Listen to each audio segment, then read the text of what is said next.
Στη Δωρίδα ανήκουν οι δήμοι Ευπαλίου με έδρα το Ευπάλιο και Βαρδουσίων με έδρα το Κροκύλιο.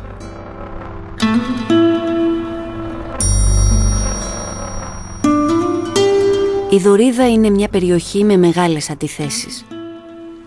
Ξεκινώντας από τις μαγευτικές δαντελωτές ακρογιαλιές στον Κορινθιακό, φτάνει μέχρι τις πανύψηλες απόκρημνες κορφές των Βαρδουσίων στο βόρειο κομμάτι της. Πήρε το όνομά της από τους Δωρείς που εγκαταστάθηκαν εδώ μετά τον Τροϊκό Πόλεμο. Στη συνέχεια πέρασαν απέναντι στην Πελοπόννησο με σκάφη που ναυπήγησαν ξυλεύοντας τα πλούσια δάση της περιοχής.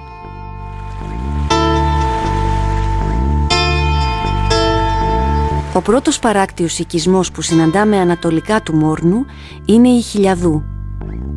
Με το γραφικό της λιμανάκι είναι ένας τόπος με ανερχόμενη τουριστική κίνηση και ανάπτυξη. Οι αμμουδερές της παραλίες είναι από τις ομορφότερες του Κορινθιακού. Λίγο πιο πέρα, στον πανέμορφο όρμο που διαμορφώνει η Χερσόνησος των λόφων του Κόκκινου, αντικρίζουμε ένα πολύ ιδιαίτερο τοπίο.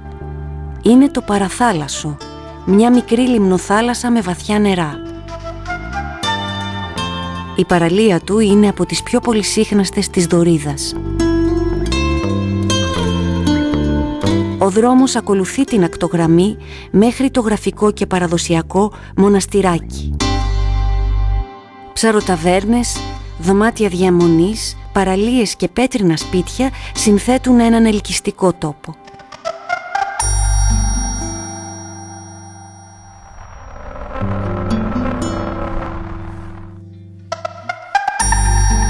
Στην παιδινή του έκταση, μέσα σε περιβόλια και ελαιώνες, συναντάμε το ήσυχο λιμανάκι στον οικισμό Σκάλωμα.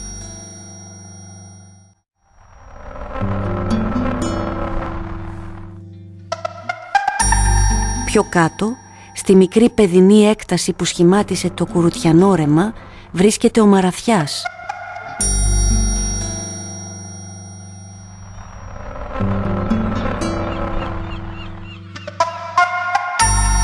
Συνεχίζοντας την παράκτια πορεία μας, ανατολικά του Μαραθιά, συναντάμε έναν ορμίσκο τον οποίον αιώνες βαζώνει το ρέμα Πολυσταύρη.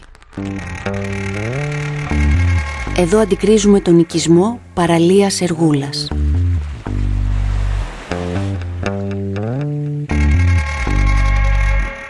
Απέναντι, το νησάκι Τριζόνια συνδέεται με τη στεριά με φεριμπότ που ξεκινά από τον γειτονικό οικισμό της Γλυφάδας.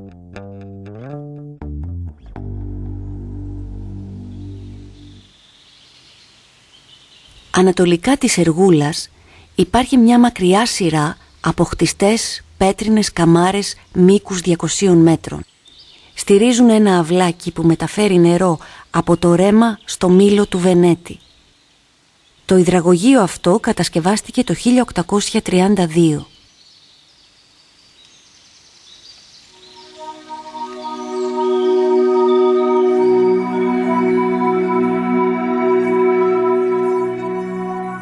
Μπαίνοντας από την Αύπακτο στην ενδοχώρα της Κάτω Δωρίδας, θα συναντήσουμε την κομμόπολη Ευπάλιο, έδρα του ομώνυμου δήμου. Το Ευπάλιο κατοικείται από την εποχή των Δωριαίων. Ένας περίπατος στην πλατεία και τα δρομάκια του Ευπαλίου μας δίνει μια εικόνα από την καθημερινή ήρεμη ζωή της ελληνικής επαρχίας.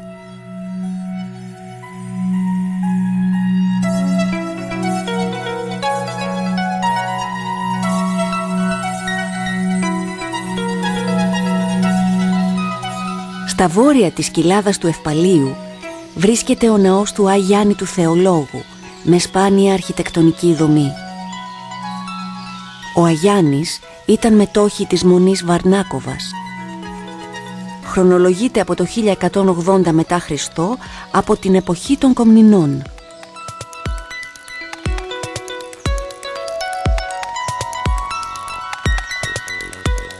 Ψηλότερα συναντάμε τη Φιλοθέη, όμορφο πετρόχτιστο χωριό με υγιεινό κλίμα. Βρίσκεται σε πλαγιά του βουνού Άγιος Αρσένιος, σε υψόμετρο 650 μέτρων.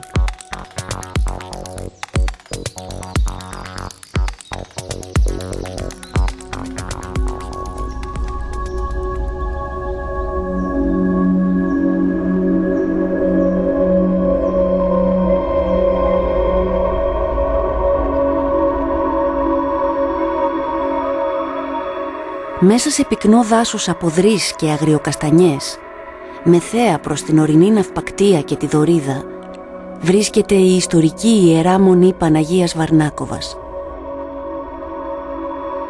Ιδρύθηκε το 1077 από τον Όσιο Αρσένιο τον Βαρνακοβίτη. Είναι το 5ο αρχαιότερο μοναστήρι στην Ελλάδα. Στη διάρκεια της Επανάστασης λειτουργήσε σαν ορμητήριο για τους καπεταναίους της περιοχής.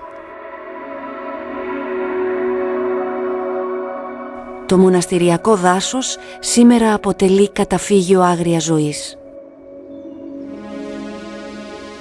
Ανατολικά του Αγίου Αρσενίου, η καταπράσινη οροσειρά του Τρικόρφου. Σε βόρεια πλαγιά, σε υψόμετρο 600 μέτρων, στη ζώνη της Βελανιδιάς, βρίσκεται το Τύχιο. Όλα τα χωριά του Τρικόρφου περιβάλλονται από καστανιές, κερασιές, μυλιές, καρυδιές και πλατάνια.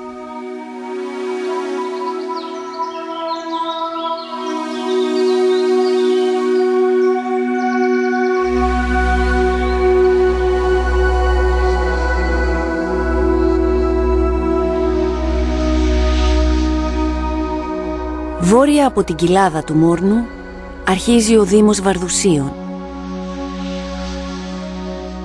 Η πατρίς γεννήσεώς μου είναι από ένα χωριό ονομαζόμενο Αβορίτη. Εγώ γεννήθηκα έξω, εις ένα χωράφι μας ονομαζόμενο Κρύα Βρύση. Είχε πάει η μητέρα μου να μαζόξει καλαμποκές για τα ζώα και με γέννησε εκεί και με τύλιξε με τις καλαμποκές και με πήγε εις το σπίτι. Το Κροκύλιο, έδρα του Δήμου Βαρδουσίων, βρίσκεται σε μια πλαγιά του όρους Ξεροβουνίου ή Βλαχοβούνας όπως το λένε οι ντόπιοι, σε υψόμετρο 840 μέτρων. Το όνομά του προφανώς προέρχεται από τους πολλούς παραποτάμιους οικισμούς του, κρόκες ή κροκύλες.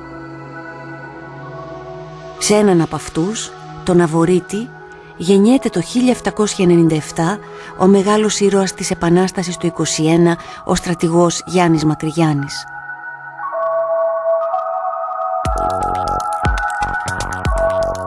Για να φτάσουμε από το Κροκύλιο στην Πενταγιού, ακολουθούμε την ανατολική πλαγιά του όρους Ξεροβούνη. Εδώ οι κάτοικοι ασχολούνται με την κτηνοτροφία και τη μελισσοκομεία. Δεξιά μας ξεδιπλώνεται η δυτική οροσειρά των Βαρδουσίων. Το ορεινό αυτό συγκρότημα εκτείνεται στην ενδοχώρα της Φωκίδας.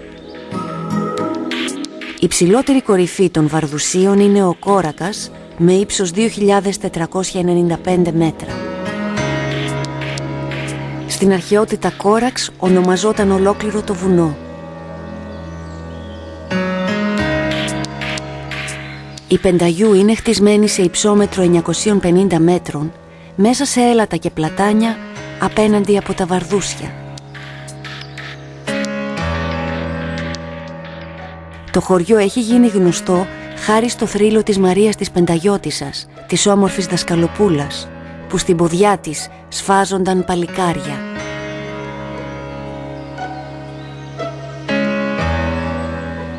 Από την Πενταγιού μπορούμε να δούμε την τεχνητή λίμνη του Μόρνου και τη δασωμένη κοιλάδα του Κόκκινου, του μεγαλύτερου παραπόταμου του Μόρνου.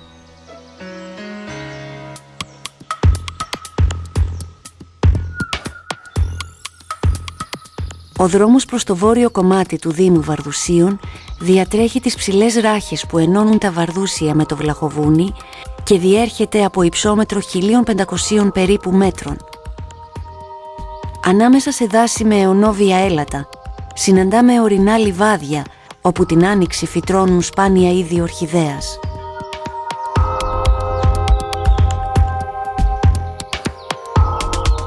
Φτάνοντας στο βόρειο κομμάτι του Δήμου και μετά από μια εκπληκτική ορεινή πορεία αντικρίζουμε την Αρτοτίνα. Ένα γραφικό κεφαλοχώρι και καπετανοχώρι κτισμένο ανάμεσα στα έλατα σε υψόμετρο 1.250 μέτρων. Από εδώ περνάει το ευρωπαϊκό μονοπάτι Ε4 και εν συνεχεία διασχίζει τα Βαρδούσια. Η Αρτοτίνα έχει θέα στις αλπικές κορυφές των δυτικών Βαρδουσίων. Υψώνονται επιβλητικά οι Σούφλες, το βουνό της Κοστάριτσας, η πλάκα Πυραμίδα, η Αλογοράχη, το πάνω και το κάτω Ψηλό και το Γιδοβούνι, όλες πάνω από 2.000 μέτρα.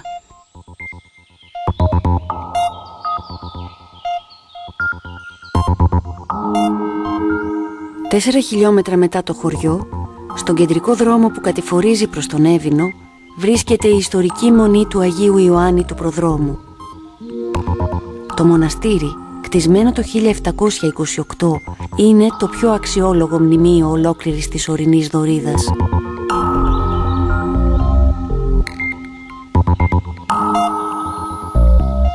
Εδώ σώζεται το κελί του Αθανάσιου Διάκου.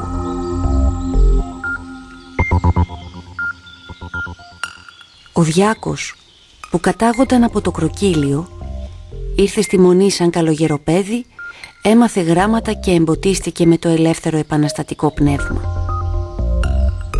Το μοναστήρι εορτάζει στις 29 Αυγούστου. Στο πανηγύρι του συγκεντρώνεται κόσμος από όλα τα γύρω χωριά. Από το σημείο αυτό, η θέα των Βαρδουσίων είναι συγκλονιστική. Βλέπει κανείς τα Βαρδούσια σε όλο τους το μεγαλείο.